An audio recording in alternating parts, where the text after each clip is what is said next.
कि अगर हम दुश्मन को अपनी ताकत से डिटर कर पाते हैं तो ये सबसे अच्छी बात है कि इस बार हमको जो हमने ऑप सिंदूर में किया उससे कहीं बढ़ करके काम करना पड़ेगा। लड़ाई स्पेस में भी होगी, साइबर में भी होगी, ईडब्ल्यू में भी होगी, इन्फोवॉर में भी होगी,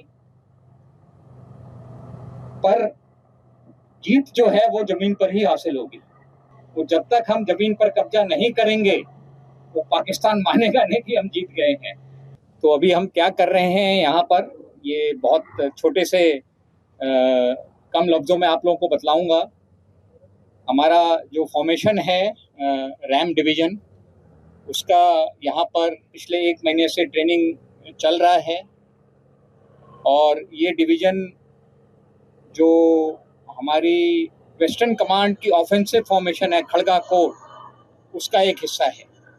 यानी इस डिवीजन का मेन मकसद पाकिस्तान के इलाके में घुसकर वहाँ पर दुश्मन को बर्बाद कर और वहाँ पर ऑब्जेक्टिव्स पर कब्जा करना है।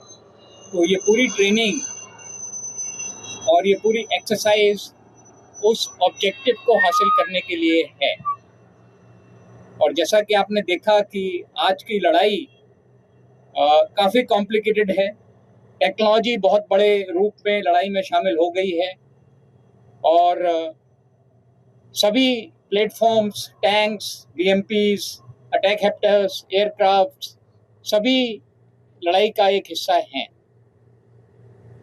पर इतनी ज़्यादा टेक्नोलॉजी, इतने ज़्यादा इक्विपमेंट के बावजूद भी जो सबसे ज़रूरी चीज़ है वो है ट्रेनिंग। यानी कि हमारी इन सभी हथियारों को, इन सभी टेक्नोलॉजी इक्विपमेंट को इस्तेमाल करने में महारत हासिल करना।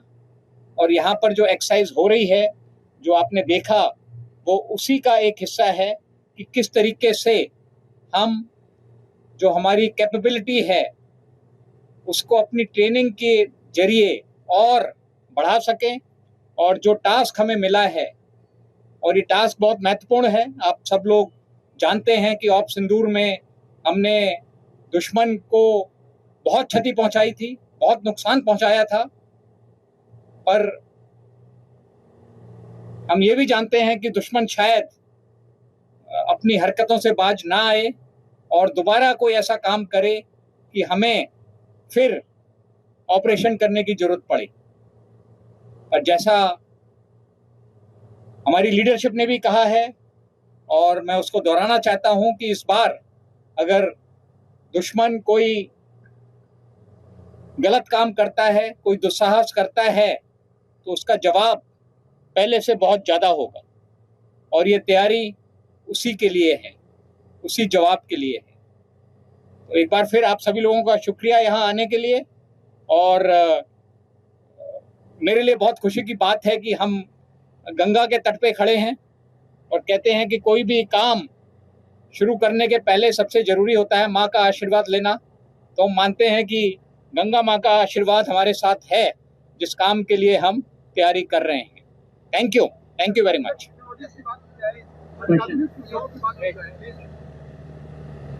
सर, गुड आफ्टरनून, मैं मनीष हूँ, इंडिया टीवी से। सर, ऑप सिंदूर की आपने बात की, इस समय ऑपरेशन कैपेबिलिटी को लेकर आप अलग अलग जगह विजिट किए, जिसमें आर्मी चीफ भी थे, वहाँ पर हमने अश्विन प्लाटून और बाकी भी थे। बहुत अच्छा सवाल है आपका, क्योंकि टेक्नोलॉजी एक तरह से युद्ध का जो पूरा प्रारूप है, स्वरूप है, उसको बदल रही है। और आपने अश्विन प्लाटून की बात की, हमने अश्विन प्लाटून को सारे जो सर्विलेंस ड्रोन मुहैया कराए हैं, जिससे कि सर्विलेंस में बहुत मदद मिलती है। इसके अलावा टेक्नोलॉजी का बहुत बड़े रूप में इस्तेमाल करते हैं।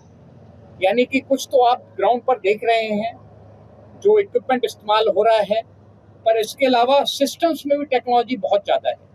यानी कि आर्टिफिशियल इंटेलिजेंस का इस्तेमाल करके जो भी सर्विलेंस फीड आ रही हैं उनको डिसाइफर करना कि कहाँ पर दुश्मन है ज़्यादा तादाद में, कहाँ पर हमको काम करना है। तो कुछ टेक्नोलॉजी जो ग्राउंड पर हमको नज़र आती है, पर बहुत सी टेक्नोलॉजी बैकग्राउंड में भी है जिस पर हम काम कर रहे हैं। पर इसके साथ एक चीज़ और है कि दुश्मन के पास भी टेक्नोलॉजी है। तो अभी हमें जो लड़ाई करनी है वो ये मान के चलना है कि दुश्मन के पास भी ड्रोन्स हैं, उसके पास भी इस तरह की टेक्नोलॉजी है। तो वो भी हमारी ट्रेनिंग में शामिल है कि किस तरीके से हम जो भी ऑपरेशन कर रहे हैं वो ये मान के कर रहे हैं कि दुश्मन भी हमको रात के समय में देख रहा है, दुश्मन भी हमारी लोकेशन को पकड़ पा रहा है अपने ड्रोन्स के जरिए। तो उन सबको मद्देनजर रखते हुए किस तरीके से हम ऑपरेशन करें ये भी हमारी ट्रेनिंग में शामिल है, यानी कि अपनी ट्रेनिंग में अपनी टेक्नोलॉजी से बेहतर काम करना और दुश्मन की टेक्नोलॉजी को किस तरीके से विफल करना है वो भी हमारी ट्रेनिंग में शामिल है। Hello, sir. I'm Kalyan Das from Times of India. Sir, as we can see, this area in which the exercise is being conducted largely depicts the riverside plain areas of Punjab. So, my first question is, what conclusions can we draw from this exercise? And supplementing that question is, could you please cite the reason behind? Okay. And supplementing that question is, could you please cite the reason behind the Western Command conducting an exercise in an area falling under the Central Command? अच्छा, okay. ये पहली चीज मैं आपको बतलाना चाहूंगा कि जो हम एक्सरसाइज करते हैं वो एक ऑपरेशनल टास्क को ध्यान में रखते हुए करते हैं, और हमारा जो पाकिस्तान का बॉर्डर है उसमें कई नदियां हैं, आपको ज्ञात होगा, चिनाब है ऊपर, फिर रावी है, फिर सतलज है। और अगर हमें पाकिस्तान पर ऑफेंसिव करना है तो कहीं ना कहीं रिवर क्रॉसिंग भी इन्वॉल्व होगी। तो ये ट्रेनिंग में हमारे शामिल है कि किस तरीके से हम नदी को क्रॉस करके दुश्मन के इलाके पे कब्जा कर पाएं। तो ये मान के चलिए कि जो भी हम ट्रेनिंग कर रहे हैं वो अपने ऑपरेशनल रोल के हिसाब से कर रहे हैं। अभी सेंट्रल कमांड के इलाके में आने का जरूरत इसलिए पड़ जाता है क्योंकि हमारा जो नदियां हैं वो ज़्यादातर बॉर्डर के साथ साथ हैं, और ट्रेनिंग का इलाका कहीं भी हो, यानी कि महाजन का इलाका है, राजस्थान में है, पोखरण का इलाका है, तो वो किसी कमांड में हो उससे कोई अंतर नहीं पड़ता है। यानी कि हमें ये देखना है कि किस तरीके के ऑपरेशन के लिए हमें ट्रेनिंग करनी है, और वैसा इलाका पूरे देश में कहीं भी हो हमें वहां जाके ट्रेनिंग करनी पड़ेगी।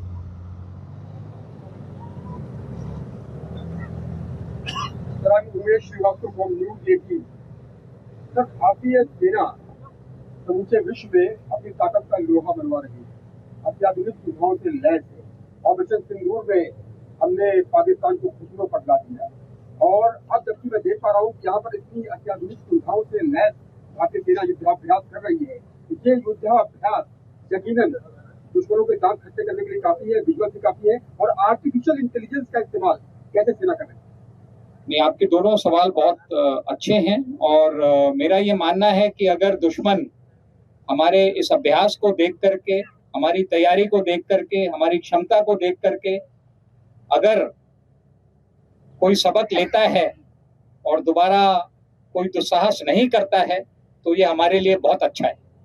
यानी अगर हम दुश्मन को अपनी ताकत से डिटर कर पाते हैं तो ये सबसे अच्छी बात है। पर अगर वो उसके बावजूद भी अगर कुछ करता है तो फिर जैसा आपने कहा कि इस बार हमको जो हमने ऑप सिंदूर में किया उससे कहीं बढ़ करके काम करना पड़ेगा। और आर्टिफिशियल इंटेलिजेंस जैसा आपने कहा बहुत जरूरी है। हम अपने सारे सिस्टम्स में, जो भी हमारे सिस्टम्स हैं, डिसीजन मेकिंग सिस्टम्स हैं, सर्वेलेंस सिस्टम्स हैं, उन सभी में हम आर्टिफिशियल इंटेलिजेंस का इस्तेमाल कर रहे हैं।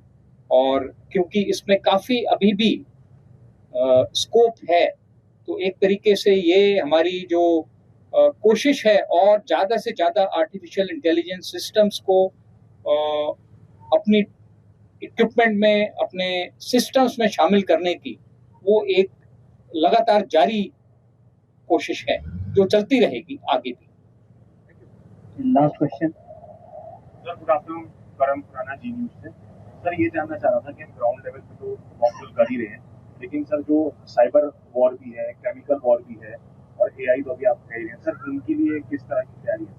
नहीं, इसी के लिए साइबर से लेकर के केमिकल, न्यूक्लियर, बायोलॉजिकल सभी तरह की लड़ाई की हमारी तैयारी है। आप ये मान के चलिए कि हमें विश्वास है कि अगली लड़ाई सिर्फ एक डोमेन में नहीं होगी, मल्टी डोमेन ऑपरेशंस होंगे। लड़ाई स्पेस में भी होगी, साइबर में भी होगी, ईडब्ल्यू में भी होगी, इन्फो वॉर में भी होगी।